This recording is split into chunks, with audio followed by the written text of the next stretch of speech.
चुकलेला नाही, मृत्यू कोणालाही चुकलेला नाही. म्हणून जीवन जगत असताना चांगलं जगा. ज्या प्रकारे आपण जसा काही विचार करत असतो, मी सुरुवातीला सांगितलं अंतिमती सागरते. जसं दिवसभर विचार करतो रात्री तेच स्वप्न पडतं, तसं जीवनभर आपण जसं जगतो ते अंतकाळाच्या समयाला आपल्याला आठवत असतं. तसं जडभरत राजाने संपूर्ण राज्याचा त्याग केला आणि वनामध्ये तपश्चर्या करण्याकरता गेला.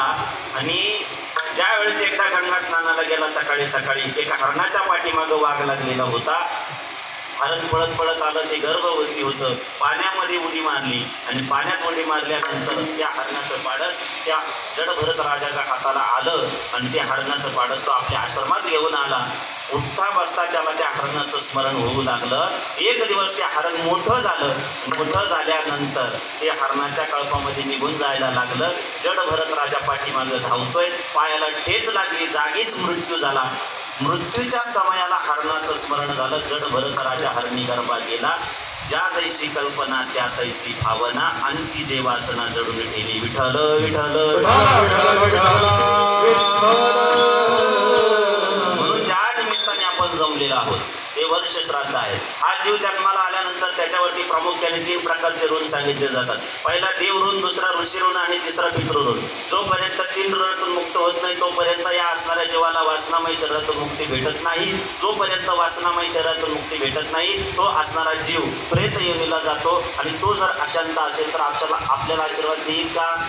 नाही देणार. त्याच्याकरता सर्वात पहिलं ऋण देवाचं ऋण. त्या देवाचे आपल्यावरती उपकार आहेत. काय उपकार आहेत? हे मी दिला देह भजन गोमटा अदुर्लभ असणारं हे असणारं शरीर भगवान परमात्म्याने दिलं. नरदेह दुर्लभ जाना, नरदेह दुर्लभ जाना, नरदेह दुर्लभ जाना, नरदेह दुर्लभ जाना. वर्षाची गणना, शतवर्षाची गणना, शतवर्षाची गणना, शतवर्षाची गणना. हे दुःख यातना, हे दुःख यातना, यामध्ये दुःख यातना, यामध्ये दुःख यातना. दुःखी यातना मध्ये सुना तुम्ही वाजले वाजले म्हणा, वाजले वाजले म्हणा, तुम्ही वाजले वाजले म्हणा, तुम्ही वाजले वाजले म्हणा, तुम्ही वाजले वाजले म्हणा, वाजले वाजले म्हणा, तुम्ही वाजले वाजले म्हणा. हे नर शरीर दुर्लभ आहे. त्या देवाने आम्हाला हे शरीर दिलं. नुसतं शरीर नाही दिले इंद्रिय, हात पाय कान डोळे मुख बोला वया वचन. प्रत्येक एक इंद्रियाची किंमत बघा तुम्ही. ज्याला डोळे नाही त्याला डोळ्याची किंमत विचारा, ज्याला कान नाही त्याला कानाची किंमत विचारा, ज्याला हात नाही त्याला हाताची किंमत विचारा, ज्याला पाय नाही त्याला पायाची किंमत विचारा, ज्याला डोकं असून डोकं नाही त्याला डोक्याची किंमत विचारा. म्हणजे तो विचारण्याच्या पलीकडेच आहे. एका एका अवयवाची किंमत. एक व्यक्ती मंदिरात गेला आणि त्याची चप्पल चोरीला गेली. तो देवाला तक्रार, काय देवा एक गरिबीचे दिवस आणि त्याच्यात चप्पल चोरीला गेली. देवानं त्याच्या समोरून एक दृश्य दाखवलं. एक समोरचा मनुष्य व्हीलचेअरमध्ये बसून चाललेला होता, त्याला पायच नव्हते. अरे एक चप्पल गेली दुसरी घेता येईल, पायच नसेल तर काय? म्हणजे त्या देवाचे आपल्यावरती उपकार आहेत. देव ऋणातून मुक्त झालं पाहिजे. दुसरं सांगितलं ऋषी ऋण. त्या साधू संतांचे उपकार आहेत. केले उपकार सांगू मी काय, भावना करी ऐसी माय. ज्या आईवडील आपल्यावर उपकार करत नाही तो उपकार साधू संत आपल्यावर करतात. आणि तिसरा उपकार तुका म्हणे माय बाप या उभी देवाची रूपे, मातृदेव भव पितृदेव भव. या आई वडिलांच्या ऋणातून मुक्त होण्याकरता ज्या धर्मात आपण जन्माला आलो त्याच्यात एकूण 16 प्रकारचे संस्कार सांगितलेले आहेत. पहिला जीव त्या आईच्या गर्भात स्थापन झाल्यानंतर त्या होतो पहिला गर्भधारण संस्कार. जन्माला आल्यानंतर होतो नामस्मरण संस्कार, नंतर अन्नप्राशन संस्कार, कर्णछेदन संस्कार, उपनयन संस्कार, मौजीबंधन संस्कार, योग्य वयात आल्यानंतर विवाह संस्कार आणि शेवटी तुमच्या आमच्या जीवनामध्ये येतो तो असणारा अंत्यसंस्कार. जे 15 संस्कार असतात ते आईवडील मुलांना देतात. आणि हा जो शेवटचा संस्कार आहे त्या मुलांनी आपल्या आई वडिलांच्या ऋणातून मुक्त होण्याकरता हे जे दशक्रिया विधी पिंडदान विधी हे करावे लागतात. हे जर योग्य पद्धतीने केले तर त्या जीवात्म्याला पुढचा प्रवास पितृलोकात प्रवेश भेटत असतो. म्हणून हे विधी करत असताना सुद्धा काही नियम सांगितले. माणसाचा मृत्यू खाटावर किंवा बाजावर होऊ नये. जर खाटावर किंवा बाजावर माणसाचा मृत्यू झाला तर तो जीव अधोगतीला जात असतो. म्हणून पूर्वीचे लोक काय करायचे, खाली जमीन शेणाने सारून घ्यायची, गावरान गाईच्या क्षणाने सारून घ्यायचे आणि त्या ठिकाणी त्या व्यक्तीला ठेवायचे आणि त्याच्या उशाला रामरक्षा स्तोत्र असेल इतर कशाचा पाठ करायचे. त्याच्यानंतर आपण प्रेताला आंघोळ घालतो. तुम्हाला तुमच्याकडे घालतात ते इकडे प्रेताला आंघोळ? बरोबर. आपण प्रेताला आंघोळ घालतो, ते पाणी तापवतो. ते कशात तापवतो? अंड्यात तापवतो. तो अंडा कशाचा असतो? तांब्याचाच का बरा असतो? एका जणांना विचारलं का बरं श्रद्ध घालतोय? म्हणजे माझ्या मित्राने त्याच्या बापाचं घातलं होतं म्हणून. असं काही कधी? अहो, त्याचे आध्यात्मिक कारण आणि वैज्ञानिक कारण दोन्ही सांगतो मी तुम्हाला. तांब्याचं भांडं आपण पूजेला वापरतो. त्या तांब्याच्या भांड्यात पाणी टाकल्यानंतर ते गंगाजला स्वरूप होतं. शेवटची आंघोळ प्रेताला गंगाजलाने व्हावी म्हणून तांब्याच्या भांड्यात पाणी. वैज्ञानिक कारण सांगतो, तांब्याच्या भांड्यात पाणी निर्जंतुक होतं. निर्जंतुक पाण्याने आंघोळ प्रेताला व्हावी म्हणून तांब्याच्या भांड्यात पाणी. त्याच्यानंतर आपण जी तिरडी बांधतो, बरोबर आहे की नाही? ती तिरडी बांधतो. बाजारातून किती बांबू आणतो आपण? माणूस कोण आणतो का? बरं, 3 बांबू आणतो. ते उभे 2, आडवे किती? वजन पाहू. 5, 7, 8 किती? हे फक्त ऐकून का मला सांगता येतं, बांधता नाही बरं का? करशाल कोण? त्याला विठाला 2 आडवे उभे 9 संख्या जुळवा का मी तुम्हाला सिद्धांत पटवून देतो. 9 2 किती झाले? 11 झाले. त्याच्यानंतर आपण त्याला गाठण बांधतो का नाही बांधत? इकडून एक आडी फेकतो, इकडून एक असा त्याचा गुन्हेगाचं चिन्ह तयार होतं. 9 दुने 18, 18 आणि 11 किती झाले? 29. त्याच्यानंतर आपण जे पुढं विष्णू ठेवून ते मडके देण्यात येतो. त्याच्याकडे तुमच्या भागात काय म्हणतात त्याला?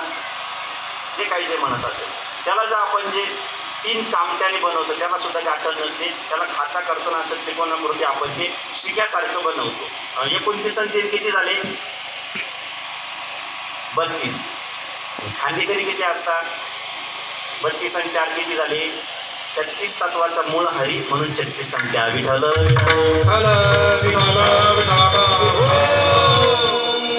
ज्या ठिकाणी व्यक्तीचा मृत्यू झाला त्याच ठिकाणी पहिला पिंड दिला जातो. हे प्रेत शरीराच्या हे प्रेत घराच्या बाहेर काढल्यानंतर दुसरा पिंड घरामध्ये दिला जातो. घराच्या बाहेर उमऱ्यावरती त्याने त्या वस्तूची शांती होते. तिसरा पिंड आपण प्रेत घेऊन जात असताना एका ठिकाणी काय घेतो? विसावा. विसावा का बरं म्हणतात? आतापर्यंत 19 गेले, हा विसावा. असं काही ते विसावा का बरं म्हणतात? त्याला अमान्य श्राद्ध म्हणतात. पण ज्या वेळेस त्या ठिकाणी माऊली ज्ञानोबारायांनी सच्चिदानंद बाबांना उठवलं होतं तेव्हापासून त्याला विसावा हा शब्द आलेला आहे. त्या ठिकाणी तिसरा पिंडदान देतो. पुढे जाऊन जर आपल्याला चौक लागला, संज्ञा नावाचा पिंड दिला जातो. तो का दिला जातो? पंचप्रसिद्धीला गेलेले जे जीवात्मे असतात त्या जीवात्म्याला त्रास देतात म्हणून तो संज्ञा नावाचा 4था पिंड द्यायचा असतो. स्मशानभूमीत गेल्यानंतर प्रेत पेटवण्याच्या अगोदर 5वा पिंड दिला जातो. तो स्वतःच्या जो गेलेल्या व्यक्तीच्या हाताने दिला जातो. कधी कधी असं घडतं की एखादा व्यक्ती गेला त्याच्या पाठीमागे 4-5 जण जातात. असं होतं पुढं पुढं कधी कधी ऐकलं असेल तुम्ही. असं का घडतं? गेलेली व्यक्ती जर पंचक नक्षत्रात गेलेली असेल तर ती कमीत कमी आपल्या पाठीमागे 4 ते 5 व्यक्ती घेऊन जाते.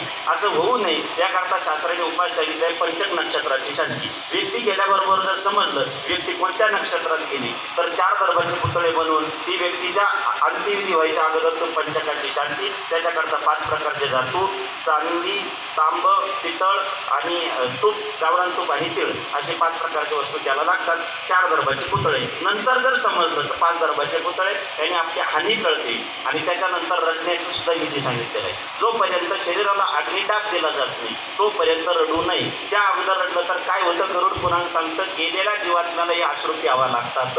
म्हणून रडण्याची सुद्धा क्रिया सांगितली. जोपर्यंत शरीराला अग्निदान केला जात नाही तोपर्यंत रडू नये. वडिलांचं प्रेत असेल तर अगोदर कुंकवाचं स्वास्तिक काढायचं, मग त्याच्यावरती सरण रचायचं. आईचं प्रेत असेल तर हळदीचं स्वास्तिक काढायचं, मग त्याच्यावरती सरण रचायचं. त्याच्याकरता पुन्हा 5 सामग्री सांगितली. वड, पिंपळ, चंदन, आंबा आणि तुळस अशा 5 प्रकारच्या सामग्री सांगितल्या. का सांगितलं? अंत्येष्टी यज्ञ आहे आणि यज्ञामध्ये टायर चालतं का?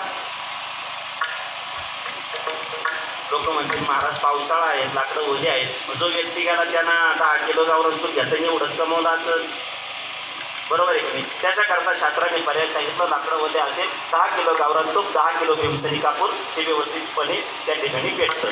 आणि मग अशी प्रक्रिया केल्यानंतर नाही जर संपूर्ण लाकडे भेटले ती एक काडी ठेवली तरी चालते. आणि मग अग्नी दान केल्यानंतर घरी आल्यानंतर 3 दिवसाचा राखेच्या दिवशी एक 6वा पिंड दान केला जातो, 10व्या दिवशीपर्यंत 10 पिंड, 13व्या दिवसापर्यंत 13वा पिंड. हा 13वा का केला जातो थोडक्यात कारण सांगतो, आपण सेवा आवर्ती घेऊ. ते त्या ठिकाणी माणसाचे जे मी सांगितलं 16 संस्कार आहेत, पण प्रामुख्याने 3 संस्कार होतात. एक नामकरण, एक विवाह आणि एक अंत्य, असे 3 संस्कार होतात. उरलेले 13 दिवस, या 13 दिवसात त्या दिव्याच्या साक्षीने करायचे असतात, म्हणून तो 13वा करावा लागतो. अशा प्रकारचा विधी केल्यानंतर आजच्या दिवशी जो दिवस येतो त्याला वर्ष श्राद्ध असे म्हणतात. आणि जोपर्यंत आपण श्राद्ध विधी करत नाही तोपर्यंत वासनामय शरीरातून मुक्ती भेटून त्याला पितृलोकात प्रवेश भेटत नाही. तो पिशाच्या योनीला जातो आणि गेल्यानंतर आपल्याला पितृदोष लागतो. पितृदोष लागल्यानंतर आपल्या जीवनामध्ये अनंत अडचणी येतात. आपल्या मुलाबाळांचे लग्न जमत नाही, लग्न जमले तर त्या ठिकाणी मुलंबाळं होत नाही, मुलंबाळं झाले तर आंधळे पांगळे होतात, संपत्तीचा ठाव ठिकाणा लागत नाही. अशा अनंत अडचणी आपल्या जीवनामध्ये यायला लागल्या की समजून घ्यायचं आपल्याला पितृदोष आहेत. या पितृदोषातून मुक्तता होण्याकरता आपण या सगळ्या विधी करायच्या असतात. हे वर्ष श्राद्ध करायचं असतं. विठ्ठल विठ्ठल. तसं सांगण्यासारखं भरपूर आहे, पण सगळ्या गोळ्या एकट्ठे दिल्या तरी रिॲक्शन येण्याची शक्यता असते. म्हणून आपण या ठिकाणी नाथ महाराज सांगतायत, जर तुम्हाला पुन्हा जन्म पुन्हा मरण नको असेल, या वासनेमुळे तुमचं जन्म मरण होतो, ही वासना टाकून द्या, त्या देवाचं भजन करा. अभंगाचं शेवटचं चरण. एका जनार्दनी वासना टाकून, एका जनार्दनी वासना टाकून, एका जनार्दनी वासना टाकून,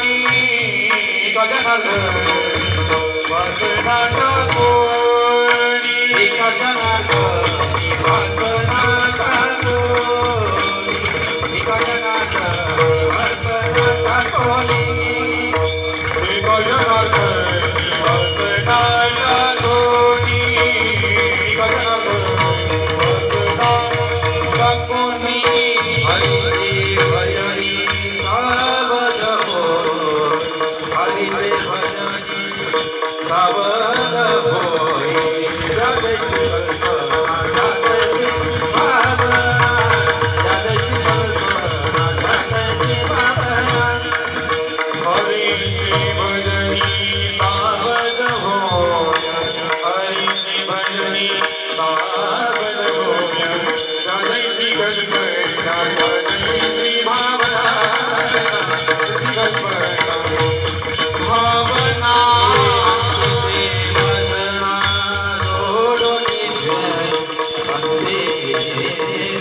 एका जनार्दनी वासना टाकून हरीचे भजनी सावध होई. ही वासना तुमच्या जन्म मरणाला कारण असते. ही वासना अनेक असेल, संसार असेल, संपत्ती असेल, धन असेल.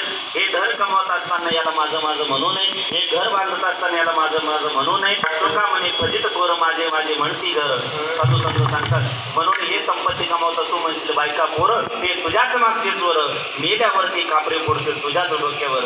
म्हणून मी असं म्हणणार नाही तुम्ही पैसा कमवू नका म्हणून, कारण पैसा जरी सोबत नेता येत नसला तर मरेपर्यंत तो सोबत लागत असतो. पैसा सोबत नेता येत नाही, पुन्हा ऐका, मरेपर्यंत सोबत लागतो. विठ्ठल पैसे कमवायचे ना, भरपूर कमवा. पुरुष मंडळ 1,00,000, 2,00,000, 3,00,000 कमवू नका, 100 कोटी कमवा. किती कमवा? 100 कोटी कमवा. जाताने मुलाला सांगा याच्यात 99 कोटी रुपये तुला, 1 कोटी जाताने माझ्यासोबत ये. तिथे जाओ. तिथं 3 मुलं असेल तर भागीले 3 करतात दहाव्याच्या दिवशी. 1 कोटी द्यायचा विषय वेगळा आहे. ज्यांना समजलं त्यांना धन्यवाद, ज्यांना नाही समजलं त्यांनी बोट वरती करा, त्यांची पहिली पंगत बसतो. महिला मंडळ, आता तुम्हाला प्रश्न, महिला मंडळाला कशाची हौस असते? सोन्याच्या हौस. मग तुम्ही तोळा 2 तोळे घालूच नका. घालायचे असेल तर 50 तोळे घाला. जाताने सुनबाईला सांगा त्याच्यातले 25 तोळे तुला, 24 तोळे माझ्या लेकीला, 1 तोळा सोबत दे. येतील गाव अशा कसं काय करून आणल्या. सांगायचं तात्पर्य धन मिळविले कोटी, सवे नवे रे लंगोटी. जाता येत नाही. गळ्यातल्या साखळ्या पोटी काढण्याची उदाहरण आहेत, माळ काढल्याचं उदाहरण नाही. सांगायचं तात्पर्य धन सोबत जातं ते परमार्थ रूपी धन, तेच आपल्याला कमवायचंय भजनाद्वारे. ज्ञानेश्वर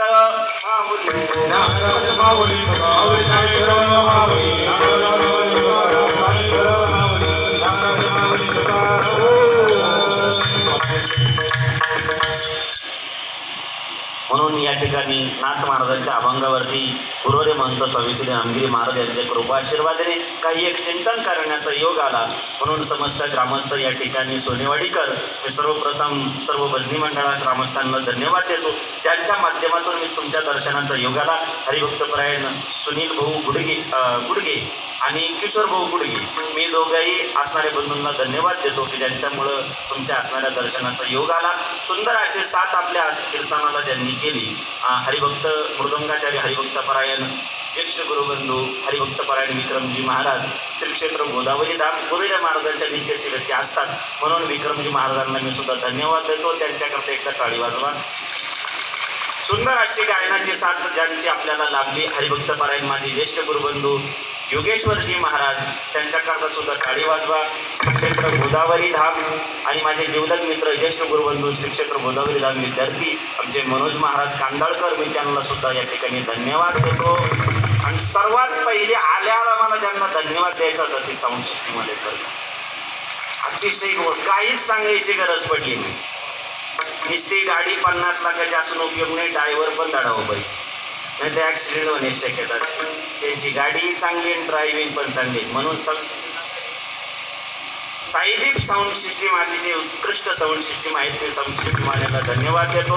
सर्व असणारे योगीराज गुरु गंगागिरी महाराज परंपरेवर प्रेम करणारी महिला मंडळ, पुरुष मंडळ, बाल वृद्ध सर्वांना धन्यवाद देतो. आमचे पेटी मास्तर विनेकरी सर्वांना धन्यवाद देऊन आपण कोणी काय बोलणार आहे पुढं सर्वांना धन्यवाद देऊन सेवेला पूर्णविराम. जय विठ्ठल जय विठ्ठल जय जय होरी दे कुरे देवा कुरे वसरी राज महाराज महाराज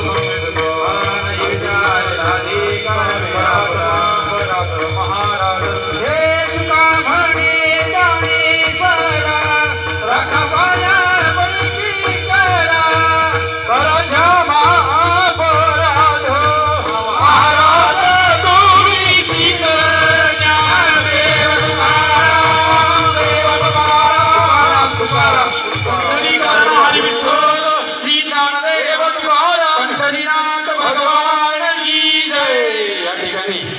हरिभक्तपरायण महेंद्र महाराज निकाम गोदावरी धाम प्रारब्ध क्रियामान संचिता वाचली या अभंगावरती छान निरूपण अभंगाची उतरण आमच्या सर्व भजनी मंडळाच्या वतीनं सर्व गायक वादक मंडळीच्या वतीनं मी त्यांच्या